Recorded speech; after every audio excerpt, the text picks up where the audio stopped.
Chris's joke was received as funny, as evidenced by the audience and Will Smith laughing.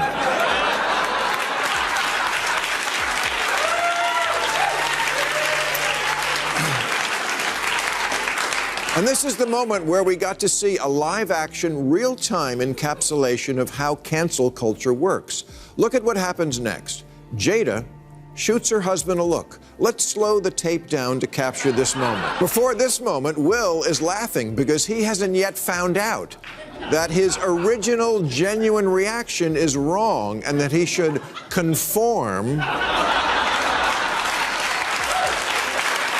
After Will Smith's infamous Oscar slap, Bill Maher couldn't resist twisting the knife a little deeper. Maher's sharp and fearless critique of Smith's so-called tough guy routine might have slipped past some, but the message was crystal clear. With biting humor and perfect timing, he stripped away the drama, exposing that moment of bravado for what it truly was, an overblown act. Buckle up, because Maher's roast wasn't just funny, it was a masterclass in calling out Hollywood's phony heroics. Break down jokes for the humor impaired. Not that I have anyone particular in mind.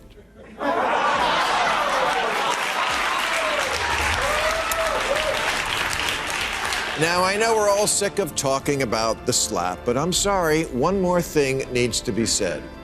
Comedians have been under attack for quite some time, and I need to stick up for my tribe. This war on jokes must end.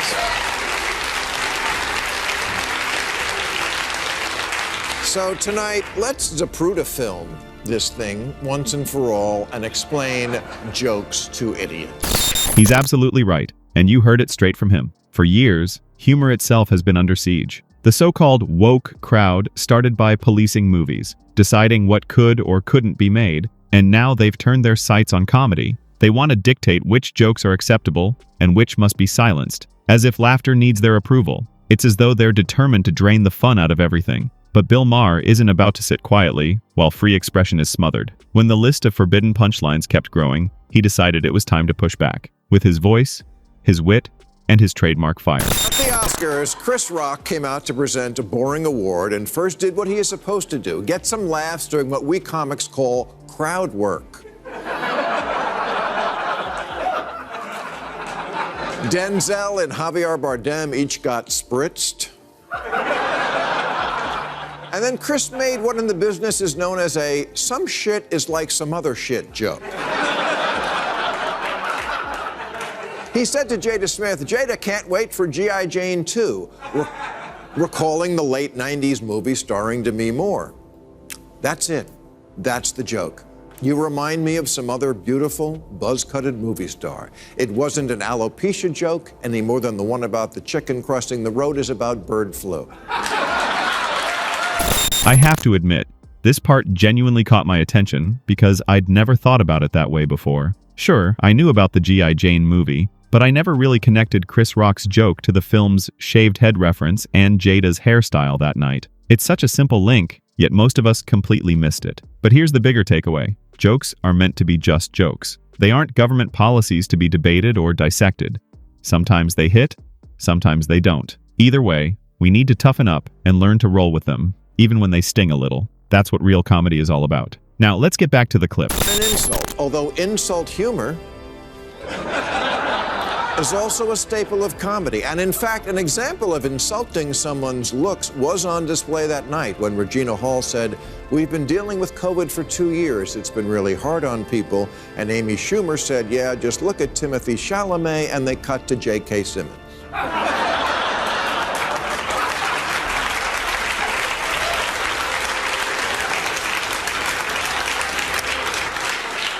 Who made a face a lot like the one Jada would make later on. But that's where it ended. It's called being a good sport, especially when you're a rich celebrity. Let the common people take the piss out of you for one stinking minute. And one thing about award shows, they've practically turned into playgrounds for comedians who take aim at the rich and powerful. It's almost expected now. Part of the fun is seeing these stars, who usually live in luxury and bask in non-stop praise, get knocked down a peg or two by a sharp joke. Personally, I'm not the biggest fan of roasting people on live TV in front of millions. But hey, Comedy has its rightful place in a free society. If a joke bruises someone's ego or pride, that's just part of the deal. When you sit in the front row, you're signing up for the risk. And importantly, Chris's joke was received as funny, as evidenced by the audience and Will Smith laughing.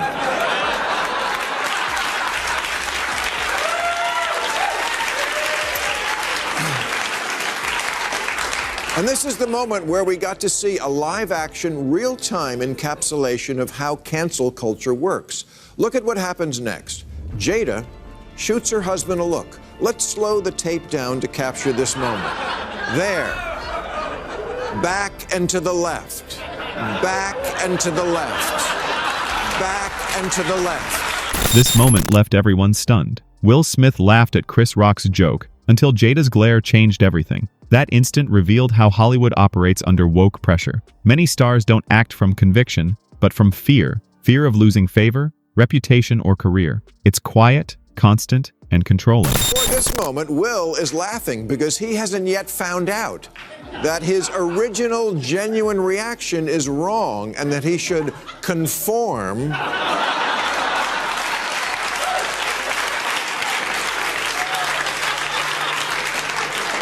to a different view. And he's the one who's being manly? I've seen the same syndrome happen in comedy clubs. Woke hecklers who literally have to wait for the laughter to die down before they yell, "That's not funny!" Smith's slap wasn't courage. It was surrender. True strength means standing by your values, not reacting out of pressure. What looked like defending his wife instead exposed his vulnerability, a man trying to meet expectations instead of staying true to himself. War on jokes must end. Will Smith didn't get kicked out of the Oscars for going Ike Turner on Chris, but Kevin Hart got kicked out of hosting it for a joke. Who are these people who say cancel culture isn't a real thing? Just among comedians who've gotten fired and lost gigs for exercising their freedom of expression, the toll is high. Gilbert Gottfried and Kathy Griffin were tasteless. So what? That's why we like them. Even if a joke feels tasteless, outdated, or flat-out offensive, that alone isn't reason enough to erase it. Comedy has always thrived on discomfort. It's meant to challenge, provoke, and sometimes make us squirm. That's part of its nature. If someone doesn't like a comedian's material, the simplest solution is to skip their show, not buy their tickets, and avoid their specials. Humor is deeply personal, and what offends one group might entertain another. Silencing everyone just because one audience feels uneasy isn't fairness. It's control. Comedians should be free to express themselves, whether their jokes land perfectly or miss completely. And if someone truly crosses a legal boundary, that's for actual authorities to address, not online mobs or cancel campaigns. Until then, the best response is simple. If it's not your taste, just move on. That's what real freedom of choice looks like. Comedians are the ones testing where the line is. We can't always be perfect any more than Tom Brady will never throw an interception. Dave Chappelle lost distribution for his documentary, and Sarah Silverman was fired from a film over an old sketch where she wore blackface to make fun of racism. Roseanne lost the TV show she created with her name on it over tweets that were very offensive, but not at all clear Roseanne knew them to be. She is crazy, and I say that as a friend.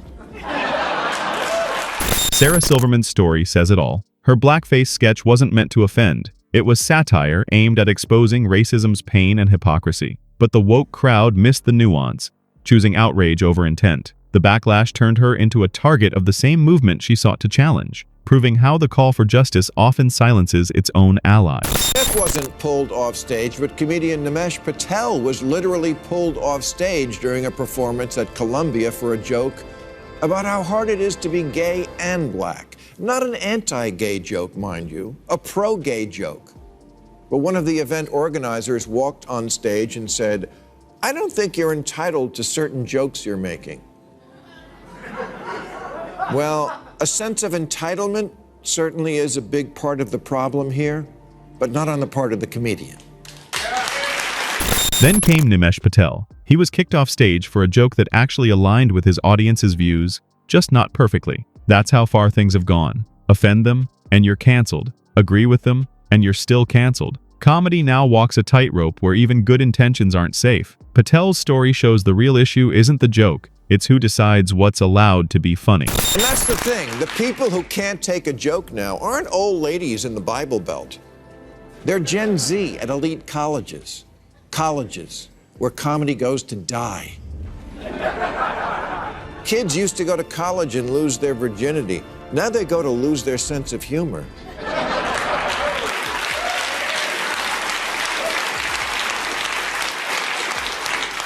It's astonishing how far modern schools have strayed from their original mission. These institutions were once sanctuaries of open inquiry, places where debate was encouraged. Ideas once clashed freely on campus, sharpening minds through debate and diverse perspectives, the true spirit of higher education. Today, many universities have become echo chambers where opposing views are treated as threats, not opportunities to learn. Students are being taught to silence disagreement instead of engaging with it, creating a generation shielded from challenge. Not because their beliefs are strong, but because they've never been tested. And that should concern everyone. Vice recently interviewed college bookers who revealed that before a comedian even takes the stage, they're asked to edit out anything from their act that may cause offense, leaving a world where more and more topics are off limits, and soon there'll be nothing left to joke about except airline food and Starbucks getting your name wrong. Encouraging schools to remove educators who prioritize indoctrination over genuine teaching is undeniably a step in the right direction. For years, many universities have faced backlash for allowing certain professors to turn classrooms into political pulpits, shaping young minds toward one ideology while silencing all others. True education should teach students to think, question, and debate, not absorb one-sided narratives. Universities must spark curiosity, not conformity. When the woke establishment decides what ideas are acceptable, education, comedy, and free speech all suffer. From Sarah Silverman's satire to Nimesh Patel's canceled set, fear is replacing courage, and censorship is replacing conversation. The solution is simple. Defend open dialogue, even when it's uncomfortable. Thanks for watching. Don't forget to like, subscribe, and stay tuned for the next deep dive.